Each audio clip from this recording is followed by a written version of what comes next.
And the funny thing is, I'm going around the world and I speak for industries at all kinds of conferences. Yesterday I was in Mexico for a car conference. Tomorrow I'm going to be in Singapore for an, I think, accounting conference. And everywhere I go, they talk about how this world is going to change in their industry in the next 10, 15 years or so. And hardly ever has anyone of their R&D people or their marketing or their CEOs, hardly ever do they talk about how robots are suddenly going to change their industry. They talk about everything else, especially digital in the internet. Everyone talks about, oh, internet's going to change everything. But hardly ever do they mention robots, unless it's a robot industry. But the last 6 months, twice have I been in a conference where the CEO goes up and says, we have to look at robots. I think that maybe we are just entering the time where we've been talking about how it's going to happen, and then suddenly it will, just like it did in the book industry. How we're going from coffee with milk to milk with coffee. Even better, instead of asking, what can I do? Maybe we should ask ourselves, what should I do? We need less ice cream making robots.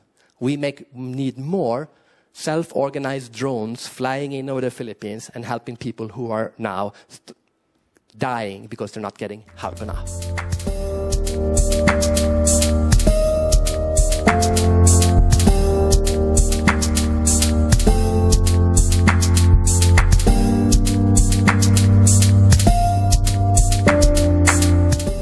Actually, fiction has shaped the way we think about robots at the moment.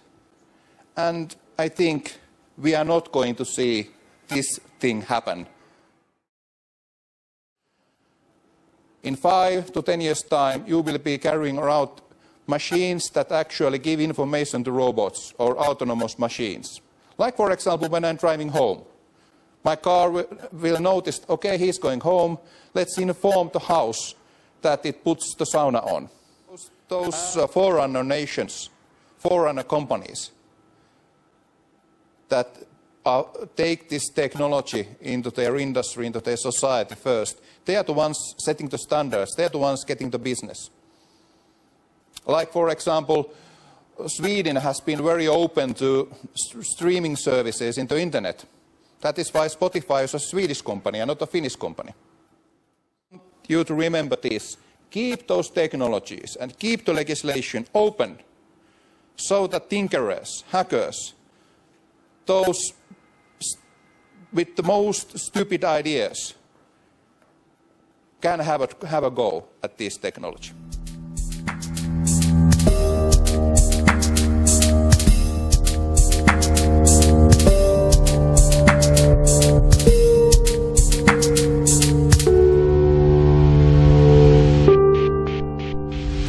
Big data clusters, which are the places where the data is stored, analyzed, and the places that provide the programming interfaces to computer programmers to access the actual results of analytics and access the different data sets in the world.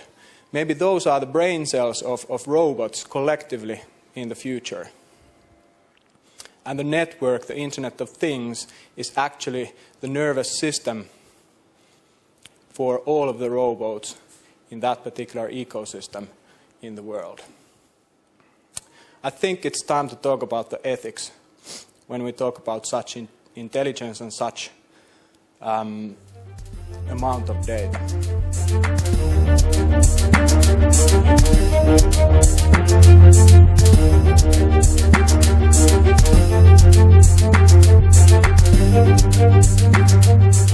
The next future in the next 10 years, France become a leading nation in robotics. The sectors which have been selected are very similar to the one we know in US or elsewhere. If you go in Japan, they have approximately the same view on what are the most critical domains. Our challenges are in the handicap, in the design of systems to make diagnosis and to be able to compensate some handicaps as pose illustrated here for working, for vision, and for members which are handicapped.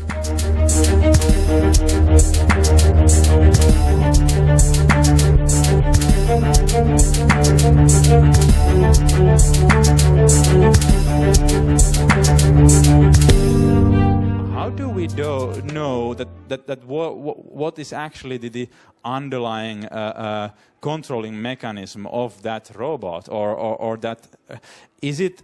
Are we under the? Do we rely on a party providing the robot that this is what controls it? And there are no back doors in it. There are no accesses by third parties to the robot, or do we rely on an information only, or is this a question where so much more is at stake that we actually want to be able to verify it?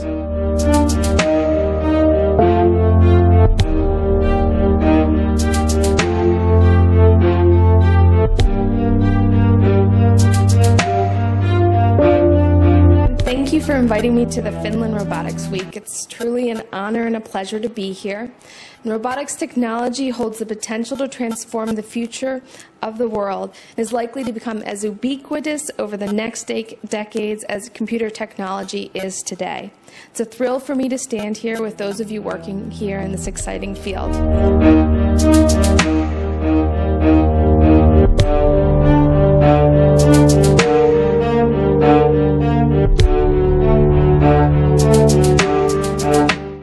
We are not more than a few years behind.